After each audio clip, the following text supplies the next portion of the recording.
હું પ્રકાશ માંજરિયા GSP crop science કંપનીમાંથી આવું છું.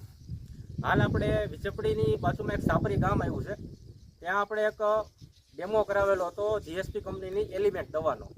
જે ડેમો આપણે ગત 6/8/2026 તારીખ 6/8/2026ના રોજ આપણે આ ફાર્મની અંદર એક ડેમો કરેલો હતો એલિમેન્ટ દવાનો.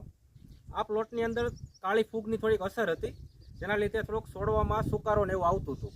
તો એના કંટ્રોલનો જોવા માટે આપણે ખેડૂત પાસે એલિમેન્ટનો દવાનો ડેમો કરાવ્યો હતો.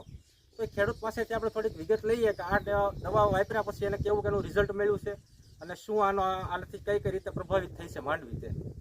નમસ્કાર, તમારું નામ શું? મારું નામ સાવલિયા ભરતભાઈ ગોવિંદભાઈ, ગામ સાપરી છે. મારે 25 વીઘાની સિંગ છે 20 નંબર. એમાં હુકારો હતો કાળી ફૂગના લીધે, તો મેં એલિમેન્ટ કંપનીની દવા છંટકાવ કર્યો 6 તારીખે. અને આજે મેં જોયું તો ખેતરમાં એક છોડવો સુકારો નથી અને કાળી ફૂગે અટકી ગઈ અને માંડવીનો વિકાસ સારો થયો છે અને બધું કમ્પ્લીટ છે. એટલે આ દવા વાપરવા હું ખેડૂત ભાઈઓને ભલામણ કરું છું. બધા ખેડૂતોએ વાપરવી જોઈએ દવા? આ દવા વાપર્યા જેવી છે અને બધાને મારી ભલામણ છે કે આ દવા તમે વાપરી જુઓ, તમને રિઝલ્ટ ખરેખર 100% સારું મળશે. તમારો મોબાઈલ નંબર શું છે? મારો મોબાઈલ નંબર 99046 91827. ખેડૂત પાસેથી આપણે જાણ્યું, હવે કોઈ જો બધા એ ખેડૂતને એવું કહેવાનું છે કે બધા ખેડૂતોએ આ દવા વાપરવી જોઈએ. હા.